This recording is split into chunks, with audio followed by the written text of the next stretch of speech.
పార్వతీపురం మన్యం జిల్లా గుమ్మలక్ష్మీపురం మండల కేంద్రంలో గల వైటీసీ సచివాలయంలో పనిచేస్తున్న ఉద్యోగులకు refresh training course honourable J Murali ఐఏఎస్ను స్థానిక ఎంపీడీఓ స్వాగతం పలికి సచివాలయంలో పనిచేస్తున్న వారికి వారి ఉద్యోగంలో ఎలాంటి ప్రవర్తన కలిగి ఉండాలో, ప్రజలతో ఎలా మాట్లాడాలో, ప్రజల సమస్యలు ఎలా పరిష్కరించాలో అనేటటువంటి అంశాలపై ట్రైనింగ్ ఇవ్వడం జరిగింది. ఈ కార్యక్రమంలో సచివాలయ అధికారులు పాల్గొన్నారు. ఆక్సిజన్ ఎక్కువ హార్మోన్స్ పంపించి మనకి పులి నుంచి పారిపోయే విధంగా చేస్తుంది కాబట్టి హార్ట్ మీద ధ్యానం చేస్తే మంచిది. నంబర్ 1. దగ్గర పెట్టాము అది చాలుతుంది. హలో, ఆ వెనక్కి చూసుకుంటావా? కరెంట్ కూడా వచ్చింది, చెక్ చేయండి ఒకసారి. ఏఈతో మాట్లాడండి, బయటికి వెళ్ళి వినపడుతున్నా.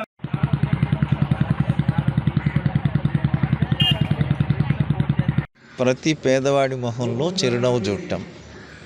ముఖ్యంగా మనకి ట్రైబల్ ఏరియాలో ప్రతి అర్హులైన లబ్ధిదారుని కూడా మనము సంతృప్త పద్ధతిలో అంటే శాచురేషన్ బేసిస్లో అందరినీ కవర్ చేయాల్సిన అవసరం ఉంది. సో దానికోసం మనం సచివాలయంలో కొన్ని టెక్నికల్ ఇష్యూస్ ఉన్నాయి. కొంతమందికి ఆ సాఫ్ట్వేర్ వీళ్ళకి తెలియకపోవడం ఇలాంటివి. సో దాంతోపాటు అలాగే సచివాలయం ఉద్యోగులు మామూలుగా పై అధికారులు కానీ లేకపోతే ప్రజాప్రతినిధులు కానీ లేకపోతే ప్రజలు వచ్చినప్పుడు కానీ వాళ్ళ ప్రవర్తన ఎలా ఉండాలి ఇలాంటి విషయాలు. తర్వాత వాళ్ళందరూ రెగ్యులరైజ్ అయ్యారు. పూర్తి స్థాయి ప్రభుత్వ ఉద్యోగులు అయినప్పుడు వాళ్ళకి కొన్ని కాండక్ట్ రూల్స్, లీవ్ రూల్స్ ఇవన్నీ ఉంటాయి.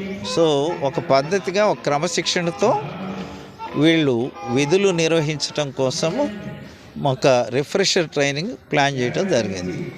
అయితే ముఖ్యంగా రాష్ట్రం మొత్తం చేయాలంటే ఇప్పుడు చాలా టైం పడుతుంది కాబట్టి అత్యంత ప్రయారిటీ మీద, టాప్ ప్రయారిటీ మీద మనము ట్రైబల్ ఏరియా తీసుకున్నాం. 43 మండలాలు. మనము శ్రీకాకుళం, సీతంపేట ఐటీడీఏ, తర్వాత పార్వతీపురం ఐటీడీఏ, తర్వాత పాడేరు, రంపచోడవరం ఐటీడీఏ, తర్వాత వెస్ట్ గోదావరిలో కేఆర్పురం ఐటీడీఏ. ఇవి కాకుండా 6 మండలాలు మనకు భద్రాచలం నుంచి కలిసినాయి. ఆ అన్ని మండలాల్లో మొత్తం 43 మండల్స్లో మనము సుమారుగా ఒక 20,000 మందికి అంటే వాలంటీర్సు, అదేవిధంగా మన ఫంక్షనల్ అసిస్టెంట్స్ అందరికీ కలిసి మనము ఈ 4 సబ్జెక్ట్స్ మీద ట్రైనింగ్ ఇస్తున్నాం.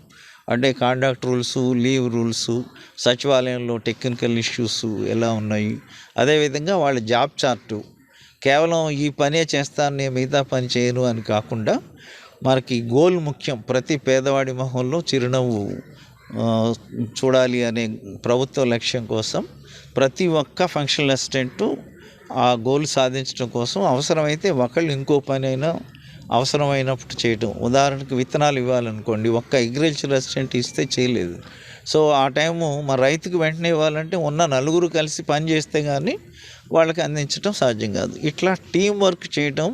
టీం వర్క్ చేస్తే పనిలో ఒత్తిడి ఉండదు అనేది ఒకటి చేయటం. తర్వాత వ్యక్తిగతంగా వాళ్ళకి ఒత్తిడి తగ్గటానికి మరి సైంటిఫిక్గా వాళ్ళకి హార్ట్ఫుల్నెస్ మెడిటేషన్ మనము నేర్పించడానికి మనకి హార్ట్ఫుల్నెస్ ఇన్స్టిట్యూట్ హైదరాబాద్ వాళ్ళతో మనము SIRD ఒక MOU చేసుకొని దాని ప్రకారము వాళ్ళు ఉచితంగా వాళ్ళు మనకి ప్రతి మండలానికి వచ్చి, వీళ్ళైతే ఇక్కడ వైటీసీలోనే ఉంటున్నారు ఎక్కడికి వెళ్ళకుండా, అలా వీళ్ళందరికీ ఒత్తిడి తగ్గించడానికి కూడా హార్ట్ఫుల్నెస్ ధ్యానం కూడా నేర్పిస్తున్నాం.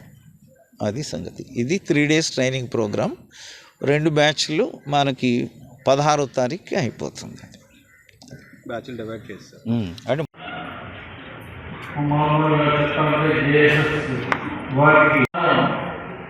పంచాయతీలోని ఈ